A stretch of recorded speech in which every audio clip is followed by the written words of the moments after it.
more on this. We're joined now by our reporter, Binish Javed.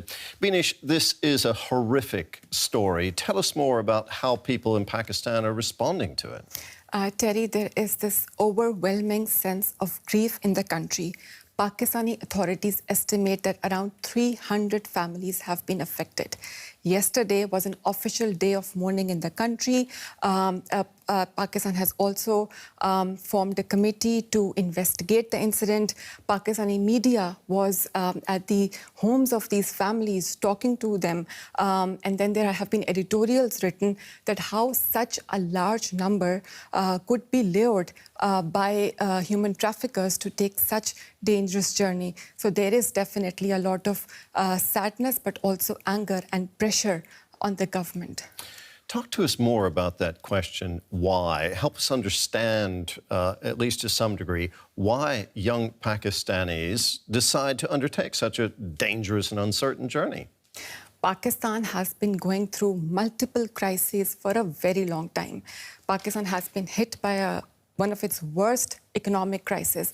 And I think this tragedy to me reflects the frustration and the hopelessness that young people in Pakistan have. We've seen in the report that one of the 25-year-old missing is son of a government official. So basically, they have roof over their head, they have food to eat, but it's the hopelessness, the desperation and the frustration of what their future would be. And that is driving young people out of the country. People are selling their property, the jewelry of their family, livestock, taking loans to pay thousands of euros to human traffickers just so that their children can, even though they know that this journey will be dangerous, but they are willing to take this risk just in the hope that there will be, if they land in Europe, they will have a better life. They'll be able to support and provide for their families. And I think that is the heart of the problem, the hopelessness that we see in the young people. We heard in a report about the price that these people are paying to get themselves smuggled into Europe. Are there no legal means for people who have that kind of money to get into Germany, for example?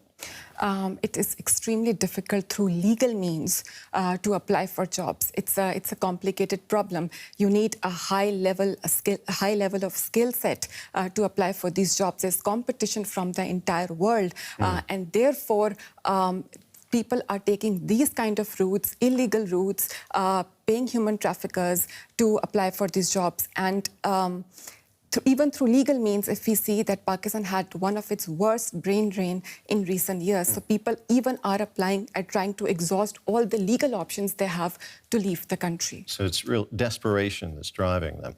What are authorities in Pakistan doing to stop the human trafficking that results in this kind of tragedy?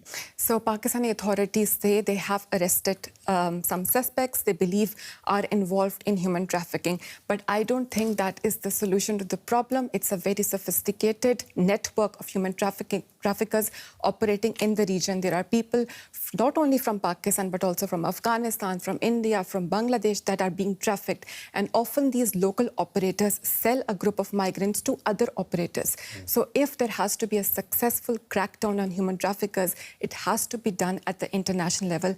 But I think Pakistan has to create opportunities and jobs for its people so they are not motivated to leave the country, because no matter what happens, how many human traffickers are arrested, there will always be people who would try to capitalize on people's dreams. Binish, thank you very much. Reporter Binish Javed.